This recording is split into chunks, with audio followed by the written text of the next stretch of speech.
Hello everyone, welcome to the study plus classes. आज मैं आपके साथ नेशनल एजुकेशन पॉलिसी 2020 जो राष्ट्रीय शिक्षा नीति 2020 है उसके ऑब्जेक्टिव्स, विज़न और प्रिंसिपल्स के संदर्भ में चर्चा करूंगा। किसी भी राष्ट्रीय शिक्षा नीति को सही अर्थों में समझने के लिए ये तीनों एस्पेक्ट्स को समझना बहुत ज़रूरी होता है।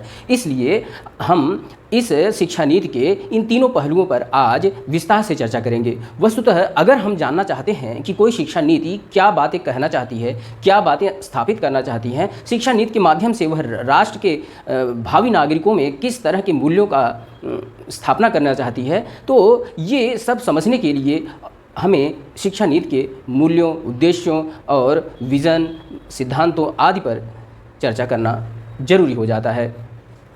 इसलिए हम आज इस पर चर्चा कर रहे हैं। देखें क्या है राष्ट्रीय शिक्षा नीति के जो उद्देश्य हैं वह समझें तो राष्ट्रीय शिक्षा नीति कहती है कि एक शिक्षा प्रणाली का उद्देश्य, शिक्षा प्रणाली के ही उद्देश्य को डिफाइन करते हुए यह अपनी बात कहती है शिक्षा नीति। और शिक्षा नीति जो है जब किसी सामान्य शिक्षा प्रणाली के उद्देश्य को अपने अंतर्गत समेट रही है तो हम उसी शिक्षा प्रणाली के उद्देश्यों में ही इस शिक्षा नीति के उद्देश्यों को शामिल मान सकते हैं। तो क्या कह रही है शिक्षा नीति? कहती है कि शिक्षा प्रणाली का उद्देश्य है अच्छे इंसानों का विकास करना, to develop good human beings. एक अच्छी एजुकेशन सिस्टम का यह ऑब्जेक्टिव है, यह हमारी शिक्षा नीति तय करती है कि अच्छे नागरिकों का, अच्छे इंसानों का निर्माण करे। नागरिकों से भी आगे चल करके अच्छे इंसानों का निर्माण करने की बात कहती है यह शिक्षा नीति।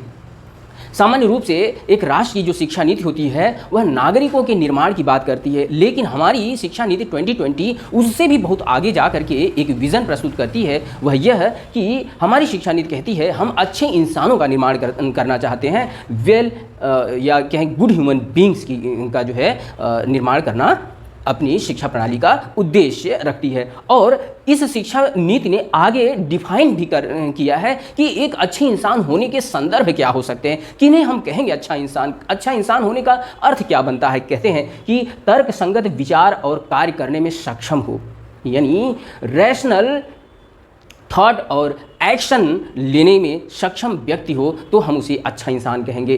करुणा और सहानुभूति हो, कंपैशन और एम्पैथी हो, करुणा से भरा हुआ व्यक्तित्व हो और सहानुभूतिपूर्ण चिंतन उसमें हो, सहानुभूतिपूर्ण तरीके से वह विचार करना जानता हो, साहसी हो और लचीलापन हो, करेज हो और रेजिलियंस हो, उसके व्यक्तित्व में साहस हो, साहस सच बोलने का, साहस झूठ का सामना करने का, साहस विपरीत परिस्थितियों में खड़े रहने का, ये साहस आगे बढ़ने का, तमाम दुश्वारियों का सामना करते हुए आगे बढ़ने का। ये कुल मिलाकर के एक साहसी व्यक्ति ही अच्छा व्यक्ति हो सकता है। शिक्षा नीति ऐसा परिकल्पित कर रही है। और आगे और क्या कहती है कि वैज्ञानिक चिंतन और रचनात्मक कल्पना शक्ति होनी चाहिए, साइंटिफिक कैलिबर होना चाहिए, साइंटिफिक टेम्परामेंट होना चाहिए और क्रिएटिव इमेजिनेशन होना चाहिए। रचनात्मक कल्पना शक्ति, क्रिएटिव इमेजिनेशन होना चाहिए, यानी वह कल्पना शक्ति उसकी जो है वह क्रिएटिविटी से भरी हो, वह लगातार सकारात्मक और जो है कि क्रियात्मक रूप से सक्रिय हो।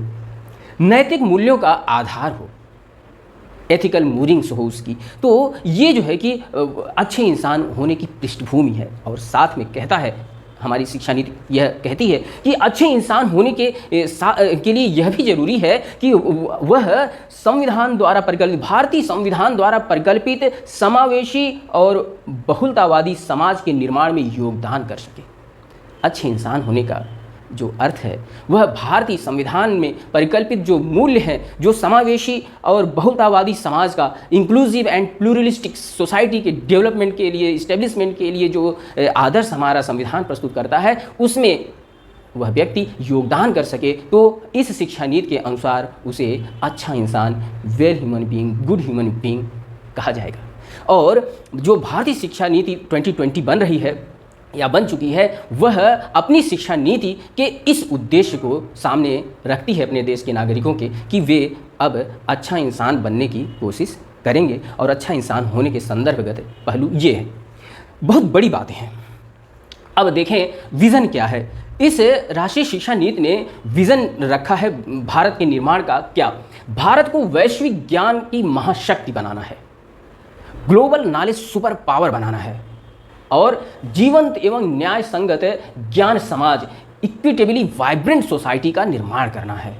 इस शिक्षा नीति का उद्देश्य है कि वह भारत को एक वैश्विक महाशक्ति, ज्ञान के क्षेत्र में विश्व गुरु जैसे जाना जाता था पहले भारत, वैसे ही फिर से विश्व गुरु के रूप में भारत को स्थापित करना चाहता है।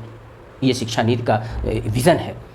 और एक वाइब्रेंट जीवंत समाज का निर्माण करना चाहती है ये शिक्षा नीति।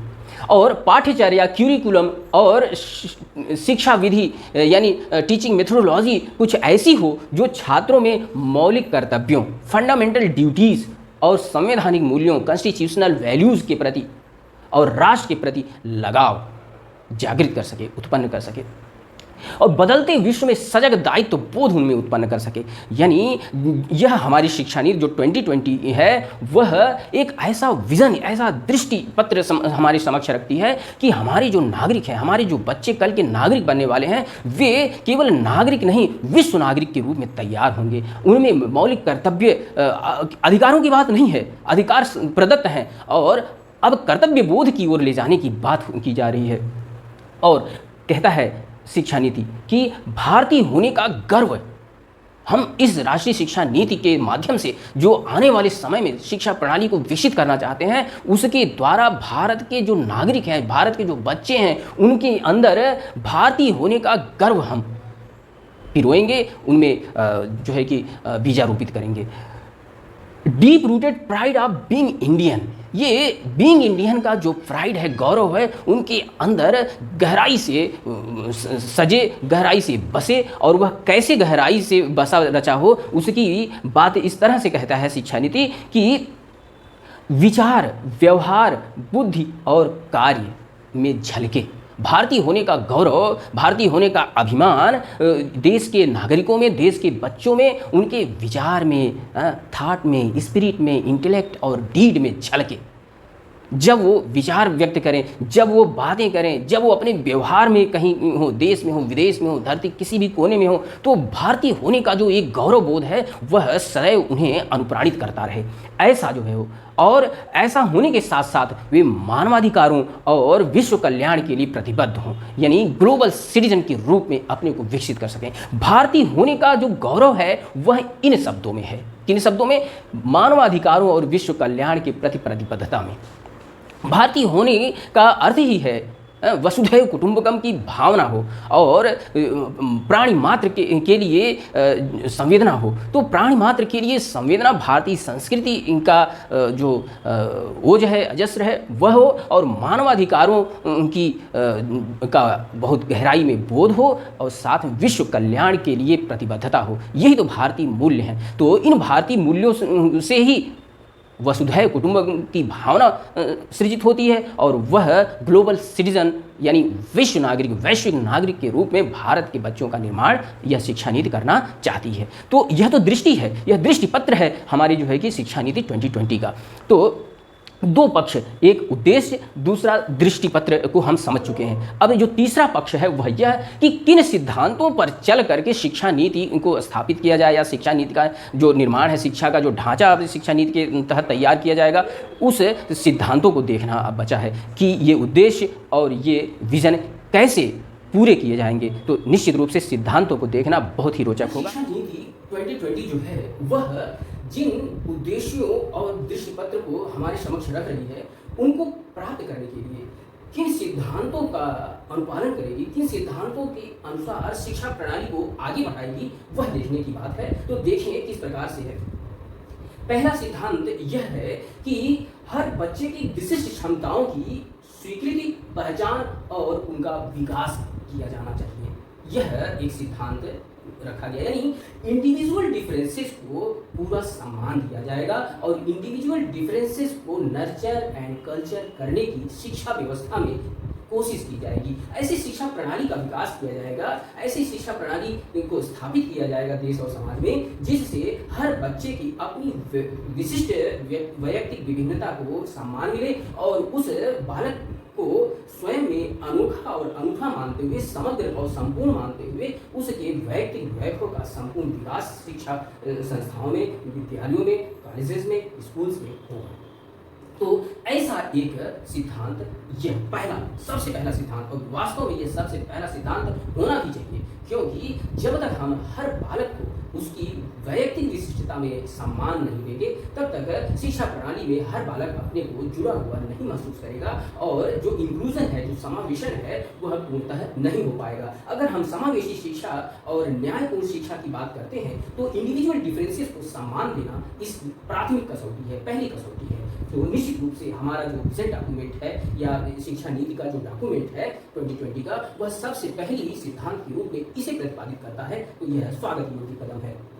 दूसरी बात, बुनियादी साक्षरता और संख्या ज्ञान को सर्वाधिक प्राथमिकता देना। लक्ष्य भी रखा गया है कि आने वाले 2025 तक कक्षा 3 में पढ़ने वाले सभी बालकों को जो बुनियादी साक्षरता और संख्या ज्ञान, बेसिक लैंग्वेज या बेसिक लिटरेसी एंड न्यूमरेसी का जो बोध है, ज्ञान है, वह जरूर करा दिया जाएगा, क्योंकि आगे की शिक्षा बिना इसके चल नहीं पाएगी और बालक अपने को जो है कि एडजस्ट नहीं कर पाएगा अगली कक्षाओं में। इसलिए कक्षा 3 तक सर्वाधिक प्राथमिकता इस बात पर दी गई है कि बालकों को बेसिक लिटरेसी एंड न्यूमरेसी का अच्छा बोध हो जाए, वे पढ़ना लिखना ठीक से जान सके, जोड़ घटाना गुणा भाग ठीक से जान सके, जो गणितीय सामान्य संक्रियाएं, बेसिक एक्टिविटीज़ हैं, जो प्रोसेसेस हैं गणित की, वह अच्छी तरह से समझ लें कक्षा 3 तक की क्लासेस में पहुँचते पहुँचते, यानी 8 वर्ष की उम्र प्राप्त करते करते। तो लचीलापन यानी फ्लेक्सिबिलिटी, इस शिक्षा नीति ने फ्लेक्सिबिलिटी को बहुत अधिक महत्व दिया है। शिक्षा प्रणाली में फ्लेक्सिबिलिटी को लाने का, तो फ्लेक्सिबिलिटी का जो प्रारूप है, वह पूरी आगे शिक्षा नीति को जब आप पढ़ेंगे देखेंगे तो वहाँ पर पाएंगे। वहाँ पर 2 पक्ष रखे गए हैं, एक सीखने के तौर तरीके, लर्निंग के जो एस्पेक्ट्स एंड प्रॉस्पेक्ट्स हैं, वेज हैं, उनमें जो है कि बहुत सारी फ्लेक्सिबिलिटीज को जो है कि वह प्रैक्टिस में लाने की वकालत करता है हमारी शिक्षा नीति। और चयन कार्यक्रमों के चयन का आगे आप देखेंगे कि कैसे जो है डिफरेंट कोर्सेज में entry, multiple entries and multiple exit के जो है कि पॉइंट्स बनाए गए हैं, वह जो है कि कार्यक्रमों के चयन की फ्लेक्सिबिलिटी को जो है चिन्हांकित करते हैं। इससे शिक्षा को प्राप्त करना बालकों के लिए, छात्रों के लिए, युवाओं के लिए सहज हो जाएगा। जो जहाँ सीखना चाहता है, जैसे सीखना चाहता है, जहाँ तक सीखना चाहता है, वहाँ तक सीखेगा, और वह जहाँ तक भी सीखा है वह जो है कि उसके लिए एक सर्टिफिकेट हो जाएगा या इस्टेब्लिशमेंट में भी रहेगा। थोड़ा ही सीखा है वह भी प्रमाणित हो जाएगा, ज़्यादा सीखा है, यानी सीखने की जब मल्टीपल एंट्रीज और मल्टीपल एग्जिट पॉइंट्स बना देने से यह जो सीखने का लचीलापन है, यह व्यवहारिक रूप में लाना इस शिक्षा नीति का बहुत ही बड़ा जो है कि आस्पेक्ट कह सकते हैं कि सीखने और सिखाने के तौर तरीके तो ठीक है, कार्यक्रमों के चयन में जो फ्लेक्सिबिलिटी लाया गया है वह क्रांतिकारी कदम है। और इस शिक्षा नीति में इस बात की प्रशंसा निश्चित रूप से की जानी चाहिए कि इसने मल्टीपल एंट्री और मल्टीपल एग्जिट के जो पॉइंट्स बनाए हैं, वह कार्यक्रमों के चयन में और युवाओं को खास तौर पर सीखने में बहुत मददगार होंगे। और ये जो है, यह लचीलापन जो शिक्षा की सीखने के तौर तरीके और कार्यक्रमों के चयन का संदर्भ है, यह ड्रॉप आउट्स के समस्या का भी समाधान किन्हीं परिप्रेक्ष्यों में कर पाएगा। अब एक दूसरा जो सिद्धांत है वह यह है कला और विज्ञान का पाठ्यक्रम और पाठ्येतर गतिविधियों का जो एक अलगाव हम अभी तक महसूस करते आए हैं अपनी शिक्षा प्रणाली में कि आर्ट्स या ह्यूमैनिटीज़ के ये सब्जेक्ट हैं और ये साइंस के सब्जेक्ट्स हैं, अप्लाइड साइंस के सब्जेक्ट्स हैं, टेक्नोलॉजी के सब्जेक्ट्स हैं। तो इस तरह का जो एक क्लियर कट डिस्क्रिमिनेशन या क्लियर कट जो है कि सेपरेशन का जो दौर चल रहा था अभी तक शिक्षा प्रणाली में, यह वर्तमान शिक्षा नीति कहती है नहीं, हम इससे आगे बढ़ेंगे। अब मल्टीडिसिप्लिनरी अप्रोच, इंटरडिसिप्लिन, मल्टीडिसिप्लिनरी होता है इंटरडिसिप्लिनरी अप्रोच, अंतर विषयी अप्रोच को जो है शिक्षा नीति 2020 स्थापित करना चाहती है।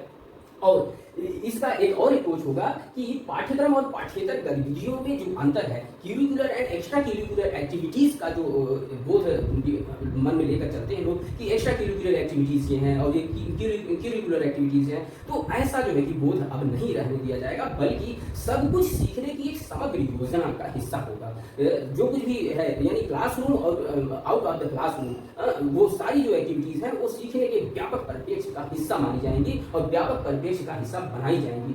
जो पूरा ढांचा तैयार किया जाएगा उसमें कक्षा कक्ष के अंदर और कक्षा कक्ष के बाहर की तमाम गतिविधियों को उतना स्पेस दिया जाएगा, उनके इतने आयाम को जो है उसमें चिन्हांकित किया जाएगा कि वो लर्निंग हर जगह हो सके और लर्निंग के एस्पेक्ट एंड प्रॉस्पेक्ट्स को बहुआयामी बनाया जाएगा। तो ये स्पष्ट अलगाव की जो हार्ड सेपरेशन की बात है अभी तक जो हम आप देखते रहे हैं, उसको दूर करने की शिक्षा नीति 2020 में बात की जा रही है। और मल्टीडिसिप्लिनरी एंड होलिस्टिक एजुकेशन का बात यहाँ पर रखा गया है, यानी बहुविषयी इंटरडिसिप्लिनरी अप्रोच। तो ये जो सेपरेशन था उसको दूर करने के लिए इंटरडिसिप्लिनरी अप्रोच, और होलिस्टिक एजुकेशन यानी एक समग्र शिक्षा व्यवस्था को सामने लाने के लिए, समग्र शिक्षा व्यवस्था का स्वरूप जो है कि जमीन पर उतारने के लिए और उसे वास्तव में धरातल पर लाने के लिए, कार्य रूप में लाने के लिए मल्टीडिसिप्लिनरी अप्रोच को अपनाया गया है। उद्देश्य इससे यह साबित होगा या ये प्राप्त होगा to ensure unity and integrity of knowledge की, ज्ञान की एकता और उसकी समग्रता को स्थापित करने के लिए, या ज्ञान को ऐसा मानता है या शिक्षा नीति स्थापित कर रही है, मानने का विषय नहीं बल्कि सत्य बात है, उस सत्य को स्थापित करने की बात यहाँ पर की गई कि ज्ञान विविध हलकों में नहीं है बल्कि वह एक समग्र और एकीकृत व्यवस्था है ना। तो होलिस्टिक एजुकेशन का अप्रोच मल्टीडिसिप्लिनरी संदर्भ में रखा जाता है। अवधारणात्मक समझ यानी कंसेप्चुअल अंडरस्टैंडिंग पर जोर दिया जा रहा है। अभी तक की जो शिक्षा प्रणाली रही है वह जो शिक्षा के सिद्धांत हैं, एजुकेशन के जो प्रिंसिपल्स हैं ना, जो आप साइकोलॉजी ऑफ एजुकेशन की सिद्धांत, शिक्षा के सिद्धांत और शिक्षा के मनोविज्ञान को आप पढ़ते हैं, देखते हैं, तो वहाँ पर तो जो है कि समझ को महत्व दिया गया है। लेकिन जब आप अपने स्किल्स को कैरी ऑन करते हैं, वहाँ पर तो सारी बातें जो है कि रटने पर रखी गई हैं। यह एक कंट्राडिक्शन आप देखते हैं कि शिक्षा के सिद्धांतों का और शिक्षा की जो प्रणाली है उसमें व्यवहारगत स्वरूप में एक बड़ा अंतर आप देखते हैं। शिक्षा का सिद्धांत समझ पर आधारित है, चिंतन पर आधारित है, लेकिन जो व्यवहार है वो रटन पर आधारित है। सारे एग्जाम, सारी चीजें जो है रटने पर जो है कि आधारित है। तो ये जो एक बड़ा क्लैश है व्यवहार और सिद्धांत में शिक्षा प्रणाली के, उसको दुरुस्त करने के लिए अवधारणात्मक समझ यानी कंसेप्चुअल क्लैरिटी पर जोर देने की बात यह शिक्षा नीति अपने सिद्धांत में रखती है। क्रिएटिव एंड क्रिटिकल थिंकिंग, रचनात्मक और तार्किक सोच विकसित करने की बात करती है। तार्किक रूप से सोचे, यह ऐसा है तो क्यों है, ऐसा नहीं है तो क्यों है, ये जो तर्क करना है, ये जो बातें हैं, यह परिप्रेक्ष्य बहुत ही महत्वपूर्ण है। बहुभाषिकता एवं अध्ययन अध्यापन में भाषा की शक्ति को प्रोत्साहन, यानी कि जो एजुकेशन सिस्टम है वह मल्टीलिंग्विस्टिक अप्रोच को अब महत्व देगा और अध्ययन अध्यापन में भाषा की शक्ति को प्रोत्साहन देगा। यह शिक्षा नीति इस सिद्धांत को प्रतिपादित कर रही है। वस्तुतः यह आप अक्सर अनुभव करते होंगे कि इस लैंग्वेज में कंटेंट कम है, इस भाषा में सुनने को पाते होंगे कि हिंदी में साइंस का मैटर बहुत पर्याप्त नहीं है। अगर अंग्रेजी में जाते हैं तो वहाँ जो है कि भारतीय दर्शन की चीज़ें उतनी अच्छी नहीं मिलेंगी। भारतीय दर्शन को समझना है तो हिंदी में समझिए, और फिर जो है कि साइंस को समझना है तो अंग्रेजी में, टेक्नोलॉजी समझना है तो अंग्रेजी में। ये वाला जो अभी तक अप्रोच समाज में व्याप्त है, इसको मिनिमाइज करने के लिए या इसका जो है कि इस शॉर्ट कमिंग को दूर करने के लिए यह अवधारणात्मक, यह बहुभाषिकता की तरफ यानी मल्टीलिंग्विस्टिक अप्रोच की तरफ जाता है और वहाँ पर इसका समाधान रखता है। देखने की बात क्या है कि यह शिक्षा नीति अब लाइफ स्किल्स का सिद्धांत लेकर के आ रही है, यानी जीवन कौशलों का सिद्धांत लेकर आ रही है। और जीवन कौशलों में शामिल क्या करती है? Communication, cooperation, team work and resilience, यानी संवाद को, सहयोग को, सामूहिक कार्य को और लचीलेपन को यह जीवन कौशल के रूप में जो है कि लिपिबद्ध करती है यह शिक्षा नीति। यानी छात्रों में शिक्षा नीति जीवन कौशलों के विकास को प्राथमिकता देगी। ऐसी शिक्षा नीति का प्लेटफॉर्म रखा जा रहा है, ऐसी शिक्षा व्यवस्था का प्लेटफॉर्म रखा जा रहा है शिक्षा नीति के द्वारा, जो छात्रों में संवाद की क्षमता, सहयोगपूर्ण तरीके से सामूहिक रूप से कार्य करने की क्षमता और लचीलेपन उनके व्यक्तित्व में विकसित कर सके। यानी जीवन कौशल यही है, कोर लाइफ स्किल्स ये है, ऐसा जो है चिन्हांकित करते हुए बात की जाए। Formative assessment instead of summative assessment, यानी जो सत्रांत में समेटिव असेसमेंट हो रहा है उसके स्थान पर ज्ञान के निर्माण के लिए सतत मूल्यांकन की बात जो है कि सतत आकलन की बात जो है यह शिक्षा नीति प्राथमिकता दे रही है। इस शिक्षा नीति में सतत मूल्यांकन और सतत आकलन के द्वारा समेटिव असेसमेंट के पक्ष को जो है कि अब कम महत्व देते हुए आगे बढ़ने की बात की जा रही है। यानी अब जो है बालकों का सत्र के दौरान लगातार असेसमेंट होता रहेगा। सत्र के अंत में एक परीक्षा होगी, उस परीक्षा पर ही जो है कि छात्र का मूल्यांकन निर्भर नहीं करेगा। पूरे सत्र भर चल रही तमाम गतिविधियों के आधार पर जो उनके मूल्यांकन हुए हैं उन सब को जो है कि महत्व दिया जाएगा और उन सब का अब अंक पत्रों में स्थान बनेगा। यह आप आने वाले वक्त में देखेंगे। तो इससे क्या होगा, जो कोचिंग संस्कृति है उसको जो है कि यह एक प्रकार से हतोत्साहित करने की बात की गई है इस शिक्षा नीति में। यह सिद्धांत प्रतिपादित करते हुए स्पष्ट रूप से कहा गया है कि कोचिंग संस्कृति जो चल रही है उसे हम हतोत्साहित करना चाहते हैं और कोचिंग संस्कृति जो है वह समेटिव असेसमेंट के कारण आती है, इसलिए अब फॉर्मेटिव असेसमेंट को स्थान दिया जाएगा। यथासंभव एक्सटेंसिव यूज ऑफ टेक्नोलॉजी का यथासंभव उपयोग करेंगे, एक्सटेंसिव यूज करेंगे, यानी शिक्षा प्रणाली में जहाँ तक हो सके वहाँ तक हम टेक्नोलॉजी का उपयोग करेंगे। अब परंपरागत शिक्षण व्यवस्था से बहुत आगे जाना है, क्योंकि 21वीं सदी की शिक्षा नीति जो है वह 21वीं सदी के भारत का निर्माण करना चाहती है। तो 21वीं सदी का भारत जो है वह डिजिटल भारत होगा, वह ग्लोबल भारत होगा। इसके लिए आधार टेक्नोलॉजी तय करेगी। Respect for diversity and local contest, देखें विविधता और स्थानीयता को सम्मान दिया जाएगा।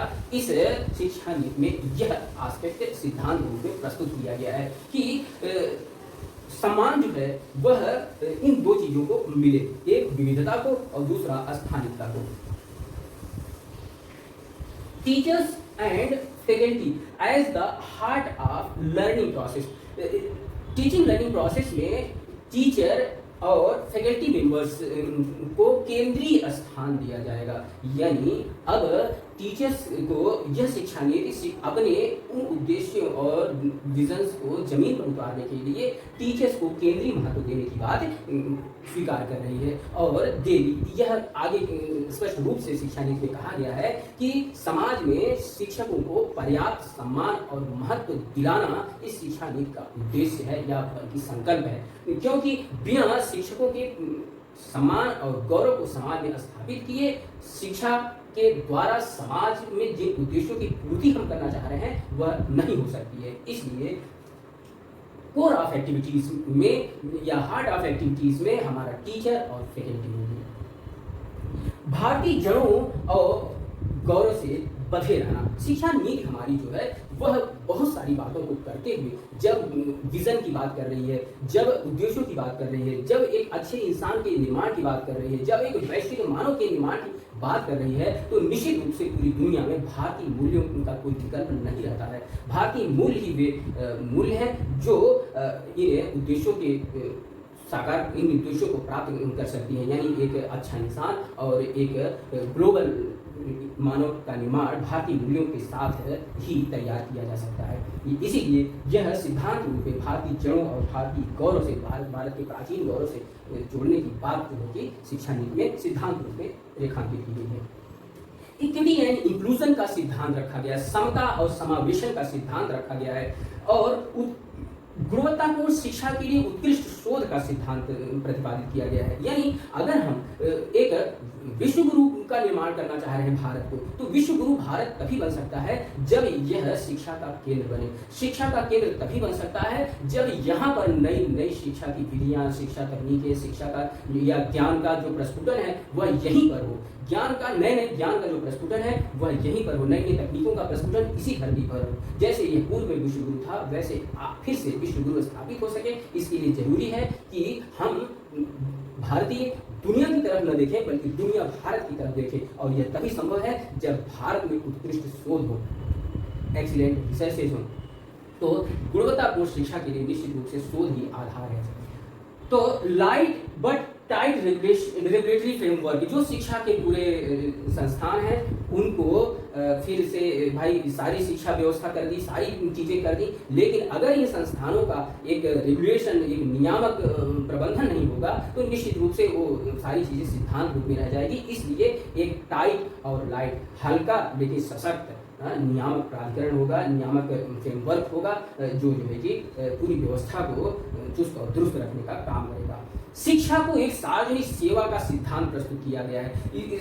ये शिक्षा नीति शिक्षा को पब्लिक सर्विस के रूप में रेखांकित करती है, यानी शिक्षा सबको मिले, गुणवत्तापूर्ण शिक्षा सबको मिले, हर भारतीय को मिले। हर भारतीय का यह एक प्रकार से जन्मसिद्ध अधिकार बनाया जाए कि उसे गुणवत्तापूर्ण शिक्षा मिले। ऐसी संकल्पना हमारी शिक्षा नीति 2020 रखती है, और ये सब कुछ जमीन पर उतर सके, धरातल पर उतर सके, यानी प्रत्येक नागरिक को ये गुणवत्तापूर्ण शिक्षा का जो पूरा ढांचा और कायाकल्प होने वाला है उसका लाभ मिल सके। इसके लिए जरूरी क्या है? पर्याप्त निवेश, पर्याप्त फंड, यानी भारत सरकार इस शिक्षा नीति के माध्यम से पर्याप्त निवेश, यानी एक अच्छे खासे बजट को निवेश शिक्षा में करने के लिए संकल्पित हो रही है इस शिक्षा नीति के माध्यम से। तो यह जो है कि पूरा सिद्धांत रूप से 2020 NEP है। नेशनल एजुकेशन पॉलिसी 2020 में ये सिद्धांत समेकित रूप से रखे गए हैं। अब पूरी की पूरी शिक्षा नीति को आप जब भी पढ़ें, इन सिद्धांतों के आलोक में पढ़ें। क्या इन सिद्धांतों को कैसे अनुपालन में लाने की पूरी बातें शिक्षा नीति में आगे विविध चैप्टर्स में रखी गई हैं, और वो ऑब्जेक्टिव, वो विजन क्या उनके माध्यम से पूरा हो पा रहा है, उनके माध्यम से धरातल पर उतर पा रहा है। ये सारी चीज़ों को आप जो है कि देख पाएंगे जब इस पूरे कंटेंट को आप अपने मन में बैठा करके रखेंगे। तो निश्चित रूप से मैंने आपके समक्ष यह कोशिश की कि आप objectives, vision and principles of national education policy 2020 को समझ सकें, और इसको समझने के बाद ही आप पूरी की पूरी कवायद जो 2020 एजुकेशन पॉलिसी में की गई है उसको भी समझ सकेंगे। यह भारत की 21वीं सदी की पहली शिक्षा नीति है, और इसको ठीक से समझना बहुत जरूरी है, क्योंकि आने वाला वक्त